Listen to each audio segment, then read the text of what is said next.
참 어려운 이 시장 속에 치열하게 살아남아서 형이랑 점심 먹으러 가자. 참치요. 자, 여러분들 반갑습니다. 오늘 참치형입니다. 자, SM경제연구소의 참치형이고, 자, 오늘 이 주제는 K반도체 메가 투자 전략에 대한 내용입니다. 기회와 리스크를 함께 보는 균형 분석. 자, 내용이 좀 딱딱한데, 사실 이게 이 부분에 있어서도 여러분들이 좀 아셔야 되지 않을까. 지금 안 그래도 지금 삼성전자, SK 하이닉스가 완전히 이제 시장을 이끌고 있고, 그리고 뭐 HBM부터 시작해갖고 이런 첨단 패키징, 그죠? 첨단 패키징, 뭐 데이터 센터, 뭐 전력, 냉각, 지금 완전히 이제 반도체 중심으로 어마무시한 투자 계획이 최근에 발표가 됐어요. 이 반도체 투자, 이 지금 현재 이 삼성전자 하이닉스가 발표한 이 5천조, 이 어마무시한 규모거든요. 반도체 투자가 커지게 되면 과연 이 우리 대한민국의 어떤 경제와 주식 시장은 무조건 이제 좋아질 것인가라는 부분으로 주제를 좀 잡아보았습니다.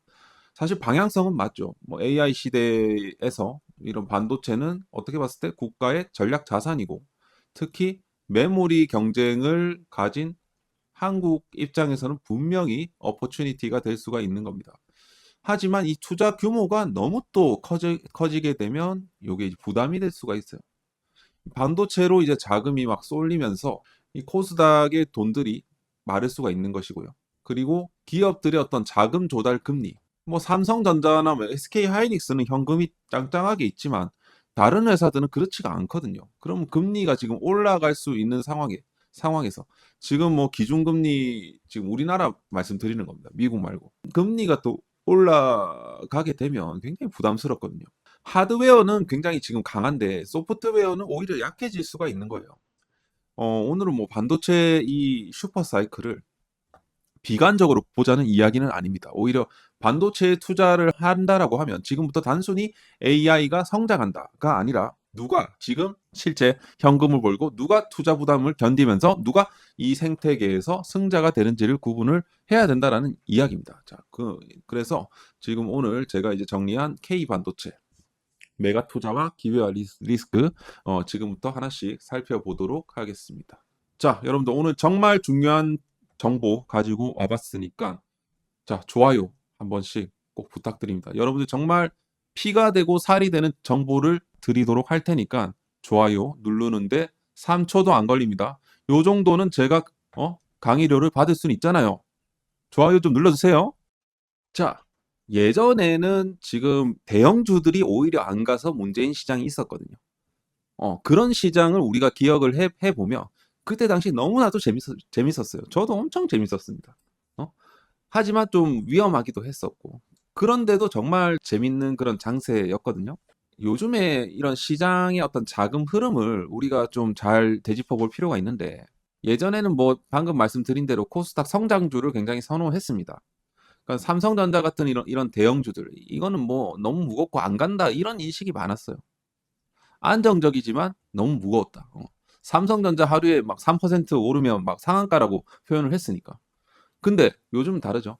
그럼 코스닥 같은 경우는 작은 기업이 또 많기 때문에 또 이 단가들이 또 싸고. 근데 이게 참 우리가 단가보다도 시가총액이 더 중요한 건데 사람들 항상 이 주식 단가를 더 많이 보시더라고요. 그래서 예전에 막 동전주들 많이 사고 막 이랬지 않습니까? 근데 어쨌든 이 코스닥에는 이거 작은 회사들이 이제 많기 때문에 성공하면 주가가 2배, 3배, 4배, 심지어 뭐 10배 이상까지도 오를 수 있는 텐베거 기대가 있었어요. 그런데 그리고 심지어 뭐 AI 스타트업 같은 회사들, 로봇, 그리고 바이오, 2차 전지, 미래 성장 스토리도 대부분 다 코스닥에 모여 있었죠. 그런데 최근에 반도체 슈퍼 사이클 요게 이제 인식이 되면서 삼성전자와 하이닉스가 시장을 압도하기 시작했었고, 투자자들 입장에서 봤을 때 일종의 우리가 예전에 에코프로에서 느꼈던 포모를 또 한 번 더 느끼게 되었습니다. 이때 당시 2차 전지 종목 없으면 시장에서 힘들었거든요. 그래서 포모가 올 수밖에 없어요. 그때는 완전 삼성전자, SK 하이닉스 완전 부대접이었죠. 그게 지금 완전 이제 황제주가 된 거예요. 어? 코스닥에서 이제 기다리고 있는 동안 삼성전자와 SK 하이닉스만 오르는 게 아닌가. 요런 이제 불안감이 생기게 된 거예요. 그런데 지금 좀 우리가 봤을 때는 이런 이제 대형주들을 사기에는 좀 부담스럽다. 그래서 등장한 게 뭡니까? 단일 종목 레버리지죠. 단가가 싸니까. 그죠? 지금 만 얼마 정도밖에 안 하잖아요. 그러니까 작은 돈으로 삼성전자, SK 하이닉스의 어떤 상승률보다 더 크게 갈 수 있는 기대감 때문에 개인들의 자금들이 빠르게 이동한 겁니다. 자, 우리나라 사람들 진짜 도박의 민족인 것 같아요, 진짜. 너무나도 마치 우리나라 시장을 강원랜드로 알고 계시는 분들이 좀 있어요. 문제는 지금 이제 단일 종목 레버리지가 이제 큰 문제가 이제 두 가지가 있죠. 첫 번째는 자금이 너무나도 여기다가 쏠려 버리니까 다른 이제 종목들이 아예 그냥 힘을 못 쓰게 되는 거예요. 그죠? 이게 이제 쏠림이 가장 큰 문제다. 이게 지금 또 뭐 코덱스만 있는 게 아니고 무슨 뭐 에이스 뭐 이것저것 뭐 KB 하여튼 은행 뭐 증권사들이 출시한 이런 거 타이거 뭐 타이거 뭐 삼성 단일 종목 레버리지, SK 단일 종목 레버리지 하나만 있으면 다행인데 또 이게 뭐 수십 개가 있는 거예요. 그러다 보니까 지금 이게 쉽지가 않은 겁니다. 두 번째는 뭐냐 하면 이 레버리지 상품의 이제 구조예요. 그러니까 약간 변동성에 대한 부분이겠죠. 변동성이 너무 심하다는 거예요.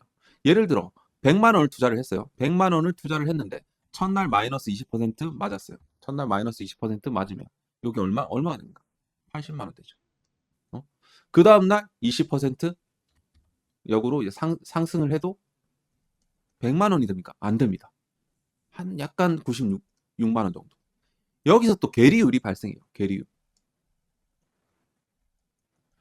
같은 20% 하락과 같은 20% 상승인데 원금으로 돌아오지 못한다는 거죠. 요것이 소위 이제 괴리율, 그리고 변동성에 대한 손실 또는 복리 효과의 어떤 역작용입니다. 따라서 이 레버리지에서 큰 손실을 본 자금들이 코스닥으로 바로 돌아오기가 빡세다는 거예요. 손실을 복구하려고 막 계속 레버리지를 하는 거예요. 레버리지 인버스 갈아타면서 스위칭을 한다라든지. 그러면 이렇게 되면 계속 여기서만 이제 자금이 막 쏠리다 보니까 이 코스닥의 이런 좋은 기업들이 자금 부족을 겪게 된다라는 소리예요. 실적이 나빠서 주가가 떨어지는 게 아니라는 소리예요. 시장에 돈이 빠져나가면 수급이 빠지는 거예요. 그러면서 주가가 할인되는 겁니다. 그래서 하여튼 이런 부분들이 굉장히 좀 지금의 어떤 시장의 문제점이다. 그래서 이 부분을 좀 우리가 봐야 되고. 자, 세 번째에 대한 문제예요. K 반도체 장세가 펼쳐지면서 소프트웨어에 대한 이런 낙수 효과가 왜 약한가 이거예요. 하드웨어만 가고 소프트웨어는 왜 못 가냐 이거죠. 그죠? 이제 국내 이제 AI 투자 같은 경우는 지금 반도체, 데이터 센터, 전력 냉각, 이 하드웨어에 좀 집중이 돼 있습니다. 이 분야는 사실 우리가 굉장히 잘하는 영역이에요. 특히 메모리 반도체 같은 경우는 삼성전자, SK 하이닉스가 완전히 핸들링 하고 있죠. 근데 AI 산업은 요것만으로도 지금 해결되지가 않습니다. 요것만으로 해결되지가 않아요. 예를 들어 이제 반도체가 자동차의 엔진이라고 가정을 해봤을 때 요거를 갖다가 굴리는 이런 소프트웨어, 그러니까 그게 이제 운전 시스템이죠. 예를 들어 자율주행 시스템이 뭐 될 수가 있겠죠. 엔진이 아무리 좋아도 그리고 운전자도 뭐 어떻게 봤을 때 그 소프트웨어라고 볼 수는 있겠죠. 근데 엔진이 아무리 좋아도 운전할 사람이 없거나 이런 내비게이션이나 이런 제어 시스템이 없다라고 하면 이런 자동차. 그러니까 요즘 이제 옵션 조금 들어가도 조금씩 이제 엄청나게 좀 비싸지는데. 그래서 하여튼 이런 부분들. 그리고 예를 들어 뭐 삼성전자가 HBM을 엔비디아에 팔았다. 혹은 뭐 테슬라에 팔았다. 그러면 반도체 판매로 인해 갖고 한국 기업은 돈을 벌겠죠. 삼전은 돈을 벌겠죠. 근데 국내 기업이나 소비자들이 AI 서비스를 이용을 할 때 어떤 걸 다 씁니까? 오픈 AI, 구글, 그죠? 챗 GPT, 그죠? 챗 GPT나 구글, 뭐 절미나이, 뭐 마이크로소프트, 엔트로피, 클로드 이런 거 이제 써버리게 되면 어떻게 됩니까? 다 여기서 벌었던 돈들이 다시 이쪽으로 다 흘러 들어가요. 결국에는 우리나라가 이렇게 돈을 많이 벌어도 다시 외국으로 내어주는 이런 꼴이 된다는 소리예요. 그러니까 결국 하드웨어 팔아서 번 돈 일부가 AI 모델, 요거 이제 클라우드 비용으로 다 쓰는 구조가 만들어질 수가 있다는 겁니다. 우리는 최고급 반도체를 팔면서도 이게 실제로 다시 이쪽으로 다 넘어간다는 소리죠. 장기적으로. 그죠? 따라서 이 반도체의 어떤 낙수 효과가 국내의 어떤 경제 전체로 확산되려면 결국에는 소프트웨어에 대한 기업도 함께 성장해야 된다. 그게 이제 중요합니다. 그래서 사실 저는 개인적으로 삼성 SDS를 굉장히 좋게 보긴 해요. 삼성 SDS, AI 관련해서 에이전트 운영하고 이런 회사들을 우리가 지금부터 주목을 하셔야 됩니다. 그리고 뭐 데이터를 또 관리를 하고 클라우드 인프라, 산업용 AI 이런 보안, 최적화 솔루션 같은 분야 함께 커져야 돼요, 사실.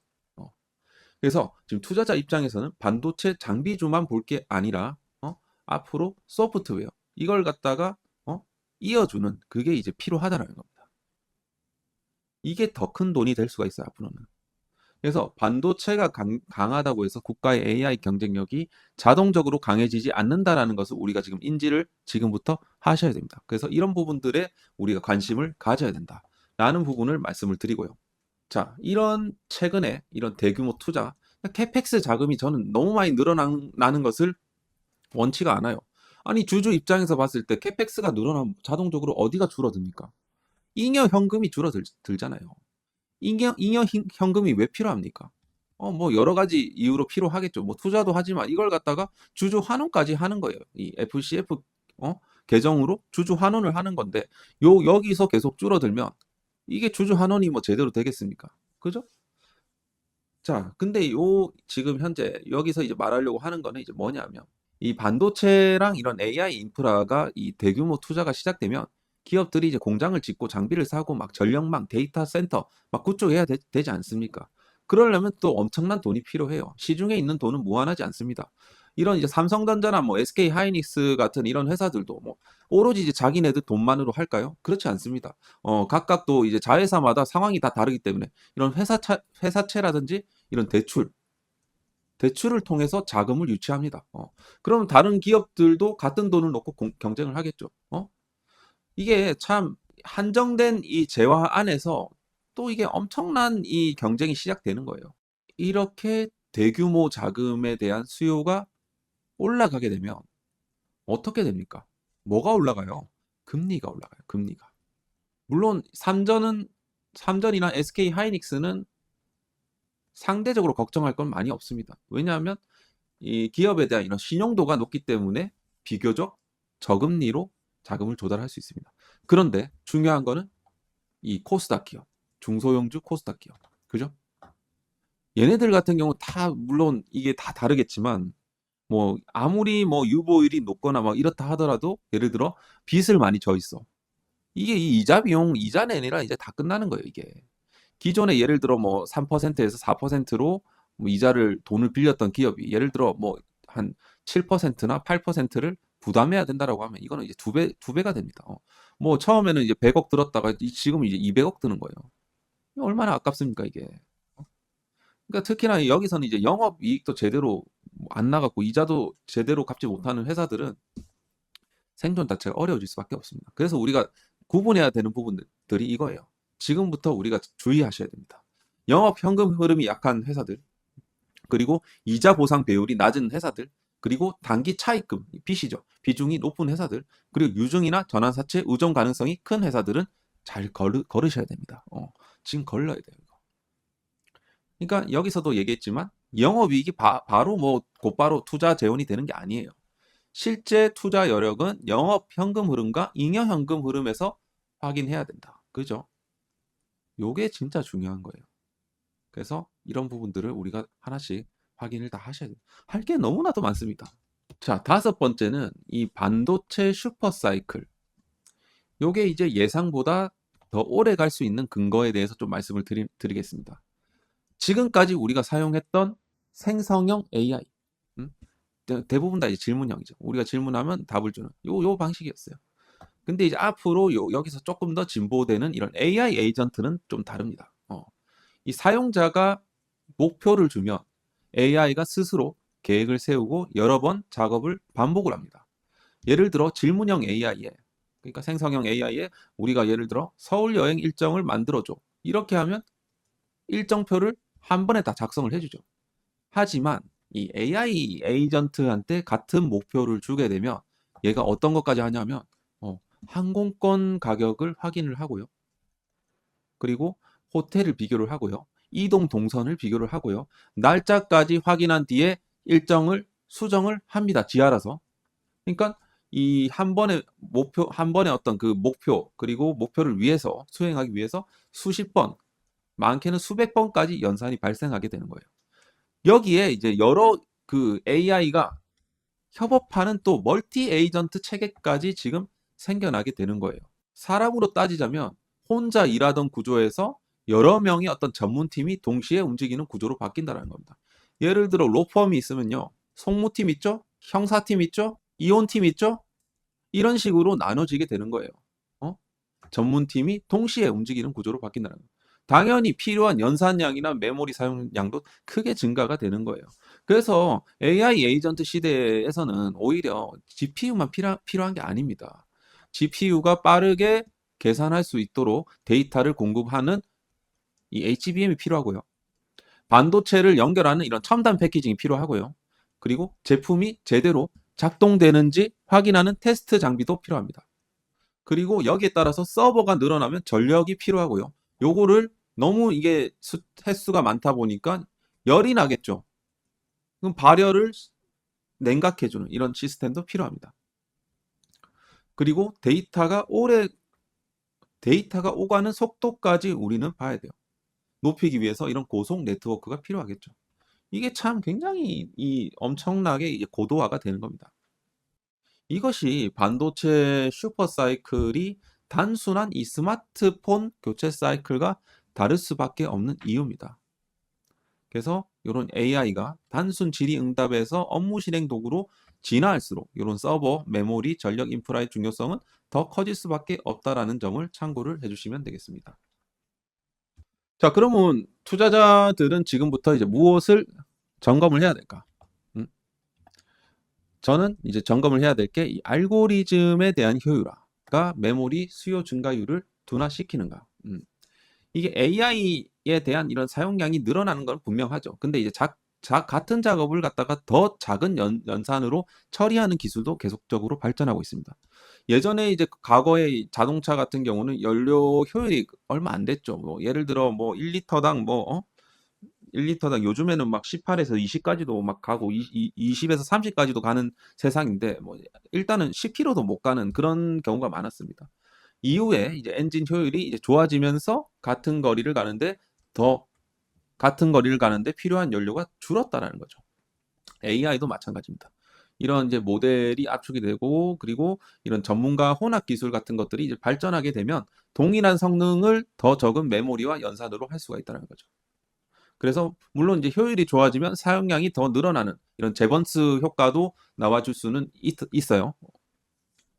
그래서 자동차 연비가 막 좋아졌다고 석유 사용이 사라진 것이 아니고 자동차 보급이 늘면서 전체 사용량은 오히려 증가했던 것과 같은 개념입니다. 그래서 따라서 이제 중요한 거는 반도체 수요가 줄어드느냐가 아니라는 거죠. 수요 증가보다 이런 공급 증가 속도가 더 빠른지, 공급이 더 빠른지 이걸 봐야 돼요. 그리고 두 번째는 이 고객사의 캐펙스가 실제 발주로 연결되는지. 이 빅테크 기업 뭐 아마존 뭐 테슬라 뭐 애플 뭐 투자 계획 막 발표했다고 해서 그 돈이 바로 막 국내 기업으로 뭐 매출이 되는 건 아니지 않습니까?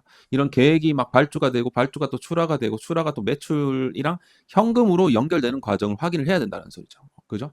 요 부분이 또 중요하고 그리고 경쟁사 증설로 공급 과잉 위험이 또 커지는지. 자, 이 어떤 산업이 이제 좋다는 이야기가 확산되게 되면 이 모든 기업들이 막 동시에 증설을 해요.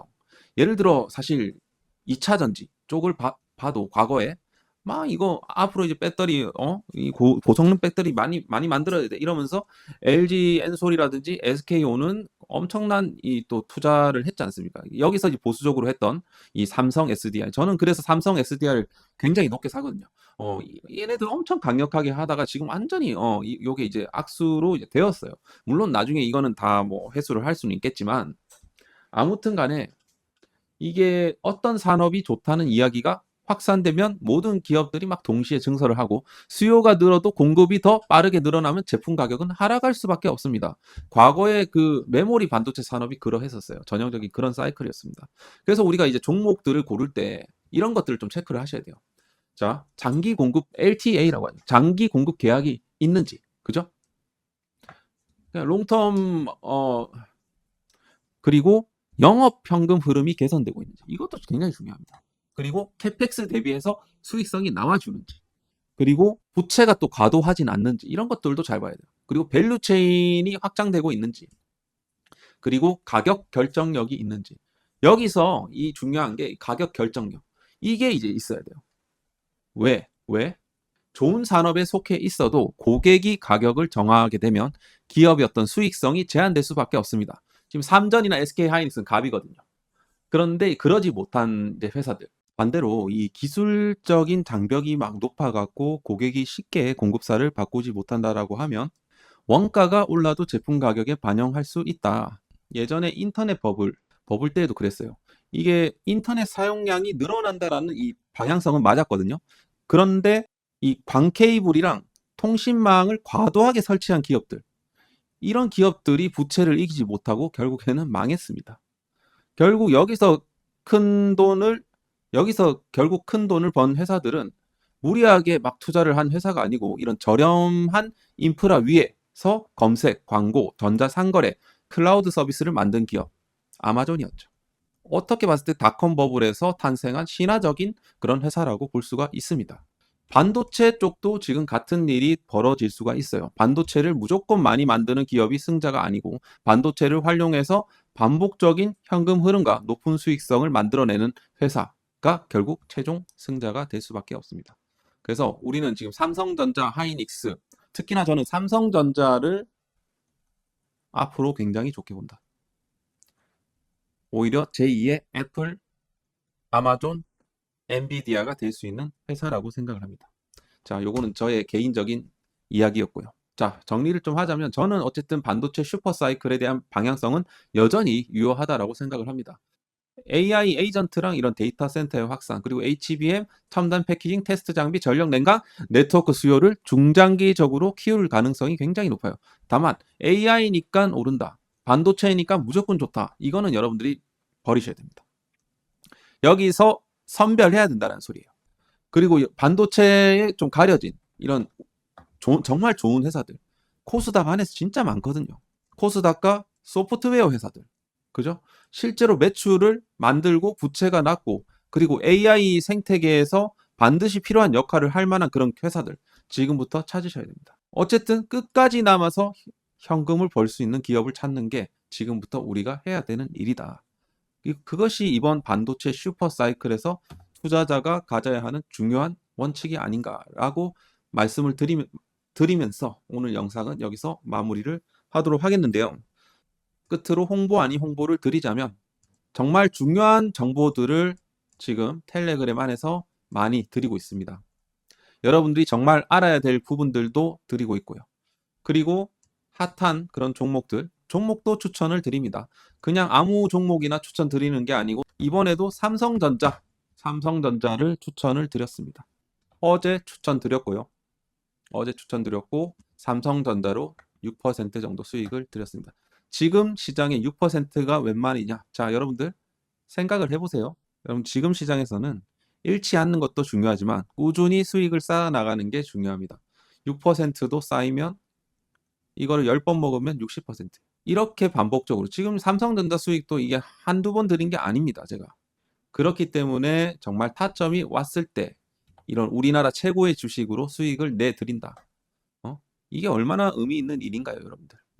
그래서 저희 이제 SN경제연구소 무료 텔레그램 방에 들어오셔갖고 막 이런 데 들어가서 제발 좀 돈 잃지 마시고요. 제발 좀. 이건 저한테 지금 홍보가 온 건데 이런 업체들이 요즘 너무 많아요. 선물해갖고 절대 돈 못 법니다, 여러분들. 그죠? 안 돼요. 주식 지금 물려 계신 분 한 분만 확인해 보세요. 오르기만 기다리고 계십니까? 국내 시장은 더 이상 어렵습니다. 뭐가 어려워? 지금 반도체 슈퍼사이클이 지금 펼쳐지고 있는데 이런 거 속아 갖고 들어가시지 말라는 거예요. 자, 정말 건강한 투자, 건강한 정보들 받으시려면 SN경제연구소 무료 텔레그램 방에 꼭 들어오세요. 들어오셔갖고 한번 체험을 해보시길 바라겠습니다.